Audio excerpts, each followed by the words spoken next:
तो कैसे हैं आप लोग। उम्मीद करता हूं कि आप अच्छे होंगे। चलिए, आज का हमारा टॉपिक है दक्कनी उर्दू की लिसानी खसूसियात। ये तारीख़ ज़बान उर्दू यूनिट 1 का 7वां पॉइंट दक्कनी उर्दू की लिसानी खसूसियात है। आप देखते होंगे उसमें सिलेबस में नीचे लिखा हुआ है, इसी में ब्रैकेट दे करके सबरस, कुतुब मुश्तरी, कली कुतुब शाह, वली, सिराज औरंगाबादी। देखिए, हमने कई वीडियोस आपने देखा होगा जिसमें दक्कनी उर्दू की लिसानी खसूसियात बताई जाती है, लेकिन इसको यहाँ पर ये लिखने का मतलब ये है कि सबरस, कुतुब मुश्तरी, कली कुतुब शाह और ये जो है इसको जोड़ते हुए, यानी इसका जो ज़माना है, इस ज़माने में दक्कनी उर्दू की लिसानी खसूसियात क्या रही है।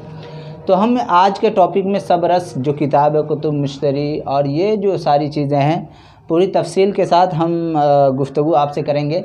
तो देखिए, सबसे पहले हम दक्कनी उर्दू के बारे में जानते हैं। दक्कनी उर्दू क्या है, तो मैं आपको बता दूं कि दक्कनी उर्दू जो है, यूँ तो उर्दू का जो इब्तिदा है वो 1206 में अलाउद्दीन खलजी ने जब दक्कन पर हमला किया और उसकी फ़ौज वहाँ पहुँची और वहाँ के लोगों से कम्युनिकेशन यानी आपसी बातचीत जो गुफ्तगू हुई, वहीं से उर्दू का दौर शुरू हो जाता है।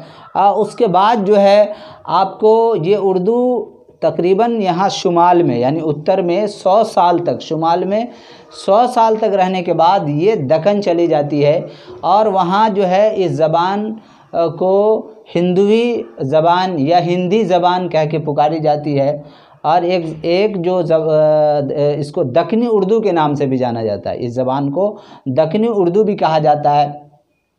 तो मैंने अभी कहा कि अलाउद्दीन खलजी जो हमला किया 1206 में, उसकी फ़ौज वहाँ पहुँची और उसके बाद 1327 में मोहम्मद तुगलक ने दिल्ली के बजाय दौलताबाद को अपना पायतख्त बनाया और उसकी फ़ौज, चूँकि दिल्ली से सारे लोग दौलताबाद उसकी फ़ौज आ चुकी थी, जिसमें बहुत सारे सूफ़ी हज़रात थे। एक सूफ़ी के साथ जो है एक बड़ा गिरोह हुआ करता था। वो सारे लोग वहाँ से अक्सर व बेशतर दक्कन की तरफ कूच करने लगे। तो वहाँ जो लोग दक्कन पहुँचे, फिर वहाँ के लोगों से बातचीत, ये सारी चीज़ें हुई।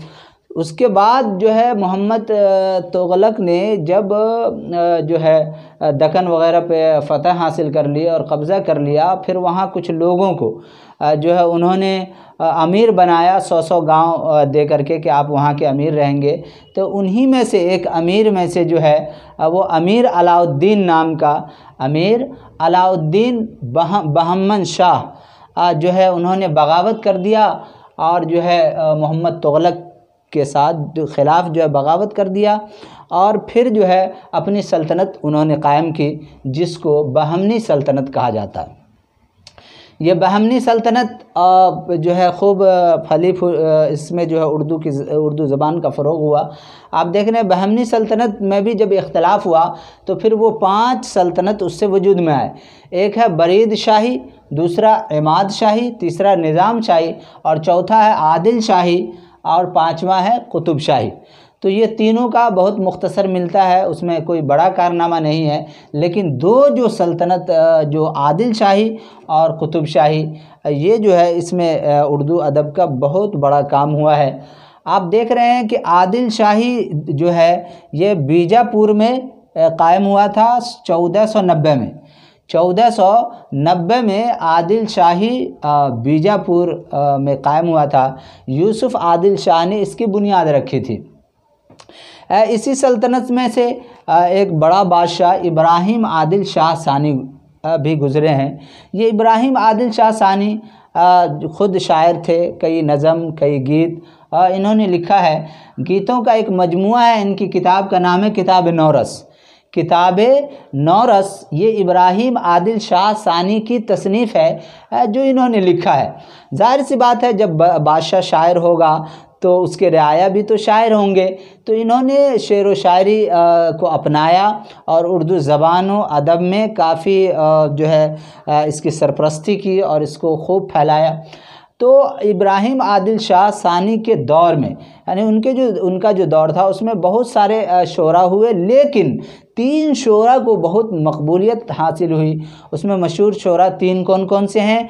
नुसरती है और हाशमी है, रुस्तमी है। देखिए अक्सर कभी कभी आपको मुल्ला वजही या नुसरती का दौर पूछ देता है, लेकिन आप यहाँ पर देखेंगे गौर से तो आपका कंसेप्ट बिल्कुल क्लियर हो जाएगा। तो नुसरती और हाशमी और रुस्तमी है। आप देख रहे हैं नुसरती ये जो है इब्राहिम आदिल शाह सानी के दरबार का मलिकुश्शोरा था। इसको मलिकुश्शोरा का खिताब मिला था। जो इब्राहिम आदिल शाह सानी के दरबार का ये शायर था।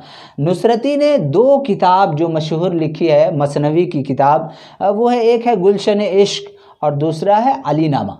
गुलशन इश्क और अली नामा को बहुत शोहरत हासिल हुई। इम्तिहान में एक सवाल तो इससे आ ही जाता है कि गुलशन इश्क किसकी लिखी हुई है, या गुलशन इश्क किस बादशाह के दौर में लिखी गई है, या गुलशन इश्क किस सल्तनत में लिखी गई है, अली नामा किससे है, फिर वो किससे है। इस तरह से आपको सवाल पूछ देंगे।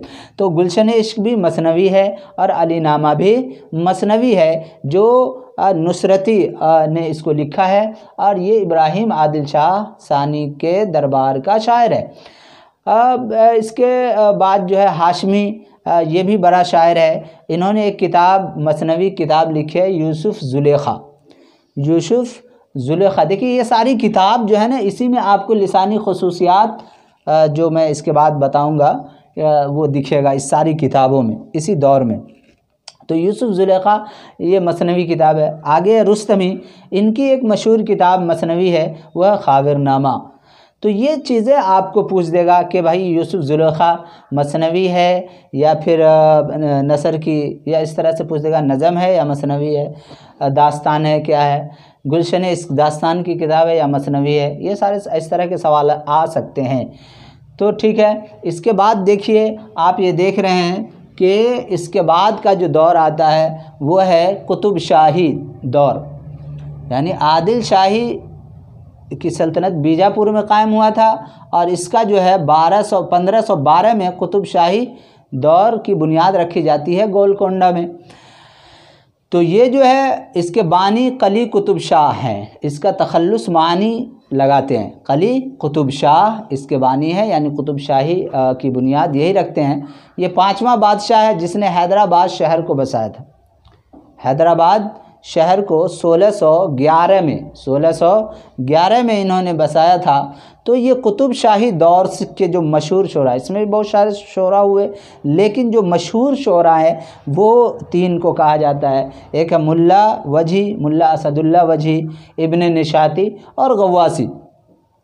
मुल्ला असदुल्ला वजही ने मोहम्मद कुतुब शाह और अब्दुल्ला कुतुब शाह यानी 3 बादशाह का दौर को देखा है। देखिए ये सवाल भी पूछा जा चुका है कि कौन से ऐसे जो है शायर हैं जिन्होंने 3 बादशाह का दौर देखा है, तो मुल्ला वजही ने।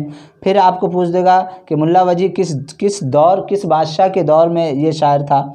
इस तरह से आपको तो ये दौर देखा है। मुल्ला असदुल्ला वजही की 2 मशहूर किताब है, एक है कुतुब मुश्तरी और दूसरा है सबरस। आप ये देख रहे हैं कि मुल्ला असदुल्ला वजही जो है, इनकी मशहूर किताब सबरस को कौन नहीं जानता है। जो भी आप देखिए, सबरस 1635 में और कुतुब मुश्तरी 1609 में लिखा गया है। ये मसनवी की किताब है। कुतुब मुश्तरी किसकी लिखी हुई है? मुल्ला वजही की। मुल्ला वजही जो है किस बादशाह का दरबारी शायर था? तो कली कुतुब शाह का था। इसका ताल्लुक़ कुतुब शाही दौर से था। ये गोलकोंडा जो सल्तनत जहाँ कायम की गई वहाँ से इसका लगाव था।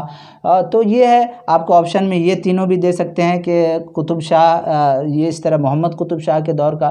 तो ये सारी चीज़ें हैं। सबरस जो अदबी नसर का पहला नमूना है, ये अदबी नसर का पहला नमूना है ये किताब सबरस, जो है मुल्ला असदुल्ला वजही ने लिखा है। इस तरीके से आप ये देख लीजिए। इब्न निशाती ये अब्दुल्ला वजही का हम असर शायर है। इब्न निशाती मुल्ला असदुल्ला वजही का हम असर शायर है। इसका जो दौर है वो अब्दुल्ला कुतुब शाह के दरबार का मलिकुश्शोरा था। आपको ये दे देगा कि नुसरती किस दरबार का मलिकुश्शोरा था? तो आदिल शाही। इब्राहिम आदिल शाह सानी के दौर का। और अगर ये दे दे आपको कि मुल्ला असदुल्लाह वजही जो है वो किस बादशाह के दरबार का मलिकुश्शोरा था, तो ये अब्दुल्लाह कुतुब शाह के दरबार का शायर था। इसकी मसनवी किताब जो है वह है सैफुल मुलूक व बदीउल जमाल, सैफुल मुलूक व बदीउल जमाल, मैना सतूनती और तोतीनामा। ये इनकी 3 मसनवी जो मशहूर किताब है वह है सैफुल मुलूक व बदीउल जमाल, मैना सतूनती, तोतीनामा। तो ये आप देखिए आसानी के साथ। इसके बाद है एक शायर है गव्वासी। गव्वासी इन्होंने भी एक मसनवी की बहुत मशहूर किताब लिखी है, वो है फूलबन। ये बसातीनुल इंस को सामने रख करके उसको देखते हुए उन्हीं के तर्ज पर जो है ये किताब लिखी है, वो है फूलबन। तो आप ये देख रहे हैं आज कि मैंने आपको बताया कि सबरस ये और कुतुब मुश्तरी मुल्ला वजही की लिखी हुई है। कली कुतुब शाह का दौर कब तक था? 1512 था, है ना। वली और सिराज औरंगाबादी, ये जो सल्तनत जब आखिरी मरहले में रहता है, इस सल्तनत के ख़त्म के बाद आखिरी महल में जो उर्दू अदब को तरक्की बख्शी है, इन सब के बाद वली और सिराज औरंगाबादी का इसमें अहम रोल रहा है। और सिराज औरंगाबादी को दक्कनी का आखिरी अलमबरदार भी कहा जाता है। देखिए ये सारी चीज़ें आप देख रहे हैं।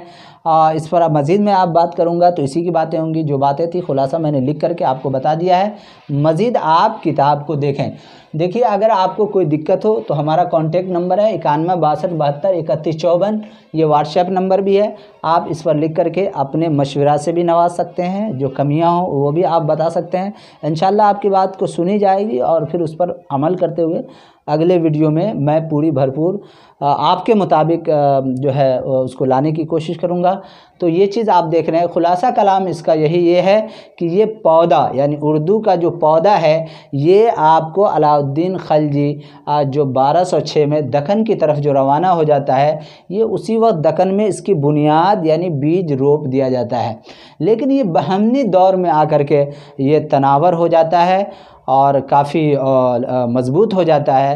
लेकिन ये जो लहलहाने लगता है, पक करके एकदम लहलहाने लगता है, वो आपको ये बहमनी सल्तनत के जब टुकड़े होते हैं, 5 सल्तनत में बांटे जाते हैं, तो आदिल शाही और कुतुब शाही दौर में आकर के ये खूब लहलहाने लगते हैं, इसके चर्चे होने लगते हैं। इस दौर की आप देखिए कितनी मशहूर किताबें हैं, गुलशन इश्क, अलीनामा, यूसुफ ज़ुलेखा, खावरनामा जो आदिल शाही दौर का है। आप ये देख सकते हैं कुतुब शाही दौर में मसनवी जो है कुतुब मुश्तरी, सबरस है कि नहीं, सैफुल मुलूक व बदीउल जमाल, मैना सतूनती, तोतीनामा, ये किताब जो है इस दौर में लिखी गई है। तो अब आप देखते रहिए, हम इसको मिटा करके फिर जो है आपके सामने अगला जो असल लिसानी खुसूसियात है वो भी मैं आपको बता रहा हूँ, आप देखते रहिए। तो चलिए अब हम लिसानी खुसूसियात की बात करते हैं। आपने अभी देखा दक्कनी उर्दू में लिसानी खुसूसियात, सबरस, कुतुब मुश्तरी, कली कुतुब शाह और वली सिराज औरंगाबादी की जब हम किताब को पढ़ते हैं, सबरस को पढ़ते हैं, कुतुब मुश्तरी को पढ़ते हैं और जो है इस तरीके से अलीनामा को पढ़ते हैं, तोतीनामा को पढ़ते हैं, तो उसमें जो है जब पढ़ते हैं तो अजीब सा लगता है, समझ में नहीं आती बातें ये किस तरह से है। तो उस वक्त लिसानी खुसूसियात किस तरह की उर्दू थी, वो चीज़ें अब आप इसको देखिए। जब आप इसको समझे रहेंगे तो वहाँ आपको आसानी समझ में आ जाएगी। लिसानी खुसूसियात को आम तौर पर 4 भागों में तकसीम किया गया। एक सौती इम्तियाज़ात है, दूसरा सरफ़ी इम्तियाज़ात, तीसरा है नहवी इम्तियाज़ात और चौथा है कवायदी खुसूसियात। सौती इम्तियाज़ात में आप देखिए कि आम तौर पर जो है काफ को खा में तब्दील करके बोलते हैं। सौती का मतलब होता है भावेल यानी अ, ई, उ, इस तरीके से वो जो जिसके बोलने में आवाज़ लफ्ज़ जो है बोलने में मुंह में ना टकराए, आवाज़ मुंह में ना टकराए, उसको सौती कहते हैं। सौती इम्तियाज़ात में काफ को खा में तब्दील करके दक्कनी उर्दू में बोला जाता है। जैसे कुतुब मुश्तरी में एक जगह लिखा है, बहुत जगह लिखा है कि अखल को अकल लिखते हैं, तुम्हारे अक्ल पर पर्दा है, तो वो लोग क्या दक्कनी उर्दू में तुम्हारे अखल पर पर्दा है। तो इस तरीके से आप देखिए काफ को खा में तब्दील करके बोलते हैं। दूसरा में मुसव्वतों की तख़फ़ीफ़ व तवालत यानी आ, ई, उ जो है उसको या तो कभी हल्का कर देते हैं, कभी लंबा कर देते हैं। तख़फ़ीफ़ में जैसे आदमी को आदमी, आदमी को दक्कनी उर्दू में आदमी बोलते हैं, और हंसी को हाँसी, यहाँ तवालत हो गया या तखफीफ हो गया। तीसरा में हा को हमज़ा में तब्दील करके, जैसे कई कही, हम लोग कहते हैं उसने कोई बात कही, तो बोलो उसने कोई बात कही। रही को रई, ये सबरस किताब जब आप पढ़ेंगे तो आपको उसमें ये मिलेंगे।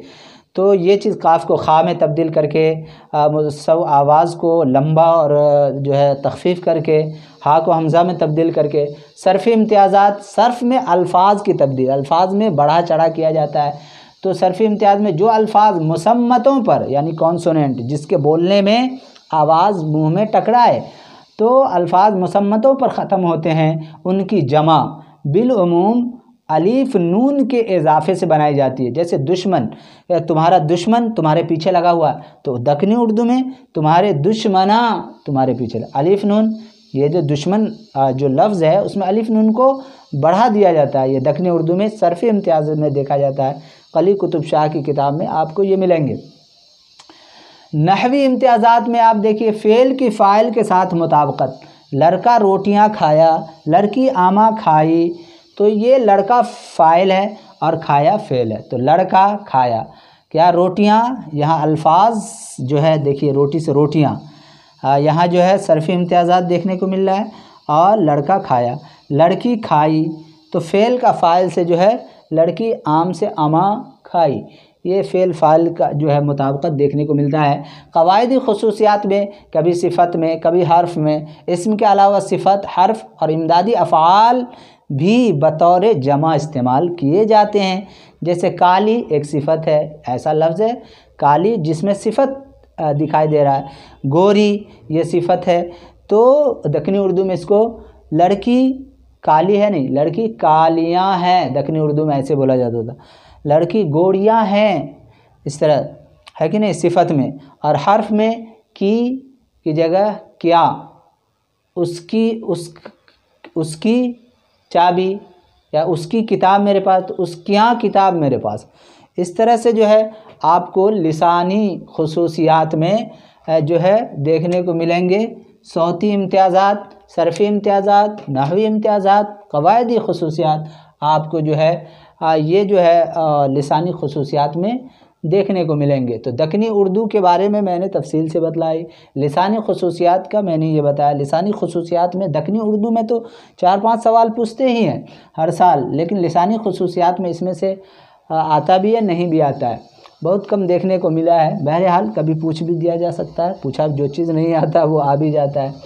तो ये चीज़ें देखिए। ये क्लास कैसा लगा आज का, कोई अगर आप को लगे कि कुछ कहूँ तो आप 9162723154 हमारा नंबर को नोट कर लीजिए। ये व्हाट्सएप नंबर है, आप इस पे अपने मैसेज के ज़रिए से अपनी बात लिखें। देखिए मैं आपका एक छोटा भाई ही हूँ, आपका साथी हूँ। अगर आपको कहीं लगे कि एक भाई समझते हुए, तो आप हमें मशवरा दें। हमारे व्हाट्सएप नंबर पर आप पर्सनली भी लिख सकते हैं, आप मशवरा दे सकते हैं। इंशाल्लाह मैं आपके मशवरा पर अमल करते हुए आने वाला जो वीडियो होगा, मैं बिल्कुल कोशिश करूँगा कि आपके और हमारे मुताबिकत के साथ जो है वीडियो आप तक आए। तो आप ज़रूर कमेंट करेंगे और वीडियो को शेयर भी करें, लाइक भी करें, और अपने साथियों में ग्रुप में भेज करके जो है इसको सब्सक्राइब भी करें। तो अब इजाज़त दीजिए। अस्सलामु अलैकुम।